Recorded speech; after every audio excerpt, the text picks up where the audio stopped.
বিশ্বের সবচেয়ে পরাক্রমশালী এবং প্রভাবশালী নেতাদের তালিকা করলে যার নাম একদম ওপরের সারিতে আসবে তিনি আর কেউ নন, তিনি হলেন রাশিয়ার প্রেসিডেন্ট ভ্লাদিমির পুতিন। Праздником вас! Великой Победы! Ура! কিন্তু আপনি কি জানেন এই মানুষটির নিরাপত্তা ব্যবস্থা এতটাই কঠোর এবং রহস্যময় যে তাকে ছোঁয়া তো দূরের কথা, তার ধারের কাছেও যাওয়া প্রায় অসম্ভব। হ্যাঁ, ঠিকই শুনেছেন, বিশ্বের অন্যতম পরাশক্তি রাশিয়ার প্রেসিডেন্ট ভ্লাদিমির পুতিনের সুরক্ষায় যারা 24 ঘন্টা নিয়োজিত থাকে তারা সাধারণ কোনো নিরাপত্তারক্ষী নয়। এদেরকে বলা হয় প্রেসিডেন্সিয়াল সিকিউরিটি সার্ভিস বা সংক্ষেপে এসবিপি। তো আজ আমরা উন্মোচন করব ভ্লাদিমির পুতিনের সিকিউরিটি ব্যবস্থার এমন কিছু চমকে দেওয়ার মতো রহস্য যা শুনে আপনি নিশ্চিতভাবেই অবাক হয়ে যাবেন। তাহলে চলুন শুরু করা যাক। প্রথমে আসি প্রেসিডেন্সিয়াল সিকিউরিটি সার্ভিসে। পুতিনের এই পার্সোনাল সিকিউরিটি ফোর্সে যোগ দেয়া কোনো সাধারণ মানুষের পক্ষে প্রায় অসম্ভব, কারণ এদের বাছাই প্রক্রিয়া এতটাই কঠিন যে হাজার হাজার পটেনশিয়াল ক্যান্ডিডেটের মধ্যে থেকে মাত্র হাতে গোনা কয়েকজনকে চূড়ান্তভাবে নির্বাচন করা হয়। যেমন একজন সিকিউরিটি গার্ড হতে হলে তার মধ্যে বেশ কিছু অদ্ভুত যোগ্যতা থাকতে হবে। প্রথমত, তাদের বয়স কোনোভাবেই 35 বছরের বেশি হওয়া যাবে না এবং তাদের উচ্চতা হতে হবে একদম নির্দিষ্ট সীমার মধ্যে, যাতে ভিড়ের মধ্যে তারা সহজে মিশে যেতে পারে। শুধু তাই না, তাদের থাকতে হবে অস্বাভাবিক শারীরিক শক্তি, মানে তীব্র কনকনে ঠান্ডাতেও তারা যেন মানসিকভাবে ফিট থাকতে পারে। জানলে অবাক হবেন, এই ফোর্সের সদস্যদের মধ্যে অত্যন্ত দূরদর্শী ক্ষমতা থাকতে হবে, মানে ভিড়ের মধ্যে কে শান্ত আছে আর কার ভাবভঙ্গি সন্দেহজনক তা চোখের পলকে ধরে ফেলতে হবে। আর তাদের সাথে সবসময় থাকে বিশেষ ধরনের ব্রিফকেস, যা আদতে কোনো সাধারণ ব্যাগ নয়, এটি মূলত একটি ফোল্ডিং বুলেটপ্রুফ শিল্ড, যা যে কোনো হামলার মুখে প্রেসিডেন্টের সামনে দেয়াল হয়ে দাঁড়াতে পারে। এছাড়া তাদের কাছে থাকে বিশেষ ধরনের ভেক্টর পিস্তল, যা সবচেয়ে শক্তিশালী বুলেটপ্রুফ জ্যাকেটও অনায়াসে ভেদ করতে পারে। আর অবাক করা বিষয় হলো, এই ফোর্সে থাকা কোনো সদস্যর যখন 35 বছর বয়স পার হয়ে যায় তখন তাদেরকে এমন এক উচ্চ পদস্থ সরকারি দায়িত্ব দেয়া হয় যাতে তাদের ক্যারিয়ার একদম সুরক্ষিত থাকে।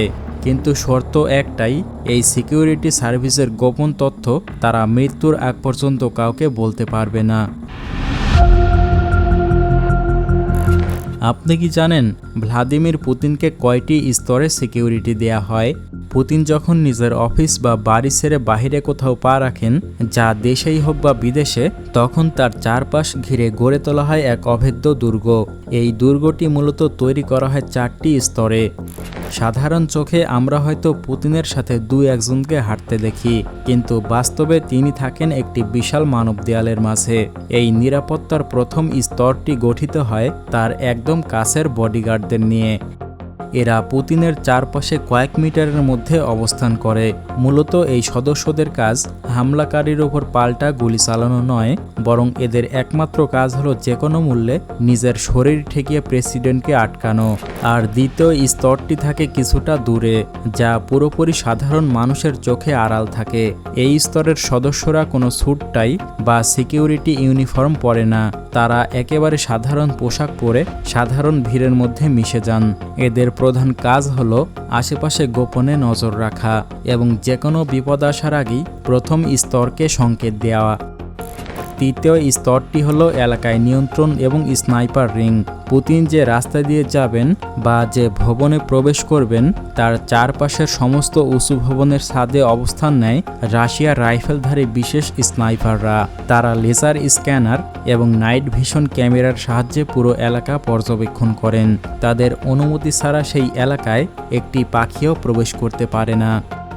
আর সর্বশেষ স্তরটি পরিচালিত হয় একদম হাইটেক প্রযুক্তি দিয়ে।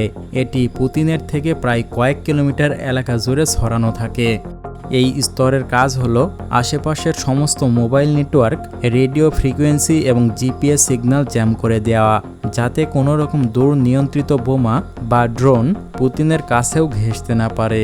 মানে এক কথায় এই 4 স্তরের নিরাপত্তা ভেদ করে পুতিনের কাছাকাছি যাওয়া তো দূরের কথা, তার ওপরে নজর রাখাটাই প্রায় অসম্ভব এক চ্যালেঞ্জ। তাছাড়া বিশেষ নিরাপত্তা থাকে তার খাবারেও। ভ্লাদিমির পুতিন কি খাচ্ছেন, কোথায় খাচ্ছেন আর কার হাত দিয়ে সেই খাবার আসছে তার ওপর 24 ঘন্টা নজর রাখে এক বিশেষ বিশেষজ্ঞ। পুতিনের জন্য রান্না করা প্রতিটি উপকরণের পেছনে থাকে কড়া মিলিটারি প্রোটোকল। তিনি যখন কোনো অফিসিয়াল সফরে যান তখন তার খাবার কোনো সাধারণ শেফ বা হোটেল স্টাফ তৈরি করতে পারে না, বরং তার নিজস্ব রান্না করার দল এবং নিরাপত্তা দল প্রতিটি শাকসবজি ও মাংস পরীক্ষা নিরীক্ষা করে নিশ্চিত করে যে আদৌ এতে কোনো বিষাক্ত উপাদান আছে কিনা।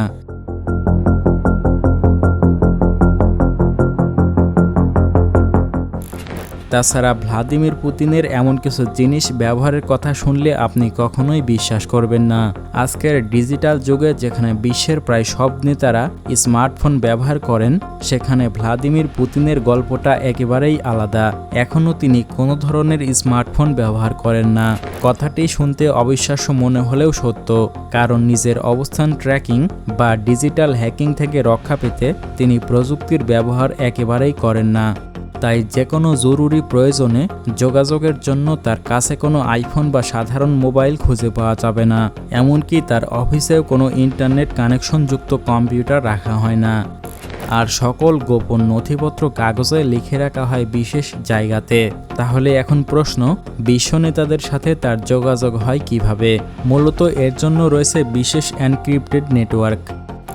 এই নেটওয়ার্কের সিগন্যালগুলো বিশেষ স্যাটেলাইট এবং ফাইবার অপটিক কেবলের মাধ্যমে এত করা এনক্রিপশনে পাঠানো হয় যে তা ড্রপ করা প্রায় অসম্ভব।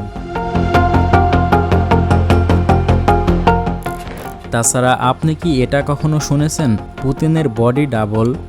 নিশ্চয়ই না। আন্তর্জাতিক মিডিয়া এবং বিভিন্ন দেশের গোয়েন্দা সংস্থাদের মতে আমরা বিভিন্ন অনুষ্ঠানে যাকে পুতিন হিসেবে দেখি তিনি আসলে পুতিন না, বরং তিনি হুবহু নকল পুতিন। তাদের দাবি, অতিরিক্ত বিপজ্জনক কোনো রাজনৈতিক সফরে বা ভিড়ের মধ্যে সাধারণ কোনো ইভেন্টে আসল পুতিন উপস্থিত হন না। এর বদলে তার হুবহু চেহারার একই শারীরিক গঠনের বডি ডাবলদের পাঠানো হয়। এই বডি ডাবলদের আসল পুতিনের মতো হাঁটার ধরন, হাত নাড়ানোর স্টাইল, কণ্ঠস্বরের টান এবং মুখের অভিব্যক্তি হুবহু নকল করার কঠোর প্রশিক্ষণ দেয়া হয়। এমনকি প্লাস্টিক সার্জারির মাধ্যমে তাদের চেহারা পুতিনের একদম নিখুঁত কপি বানিয়ে ফেলা হয়। বিভিন্ন ভিডিও অ্যানালাইসিসরা মনে করেন কখনো পুতিনের ডান হাতের মুভমেন্ট বা কখনো কানের পেছনের অংশের গঠনে বেশ ফারাক দেখা যায়, যা বডি ডাবলের উপস্থিতির অন্যতম প্রমাণ হিসেবে তুলে ধরা হয়।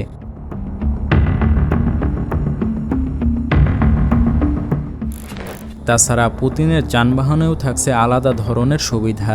ভ্লাদিমির পুতিন যখন রাস্তায় সফর করেন তখন তার ব্যবহৃত যানবাহনগুলো কোনো সাধারণ গাড়ি না, সেগুলো মূলত এক একটি চলন্ত মিনি বাংকারে পরিণত হয়। পুতিনের নিরাপত্তার স্বার্থে এই পরিবহনগুলোকে এমনভাবে ডিজাইন করা হয়েছে যাতে যে কোনো মারাত্মক হামলাকেও নিমেষেই পণ্ড করে দেওয়া যায়। রাস্তায় চলাচলের জন্য পুতিন ব্যবহার করেন রাশিয়ার তৈরি কাস্টমাইজ লিফটব্যাক লিমুজিন আরোজ সেনাত। এই গাড়িটি পুরোপুরি একদম বুলেট প্রুফ। গাড়িটির টায়ার সাধারণ কোনো টায়ার নয়। এতে যদি ভারী কোনো গুলি বা গ্রেনেড হামলা চালানো হয় এবং টায়ার পুরোপুরি পাঞ্চারও হয়ে যায়, তবুও গাড়িটি 70 থেকে 80 কিলোমিটার গতিতে ছুটতে পারবে। তো ভ্লাদিমির পুতিনের এই রকম সিকিউরিটি সম্পর্কে আপনাদের যদি কোনো মতামত থাকে তাহলে তা অবশ্যই কমেন্ট করে জানাবেন।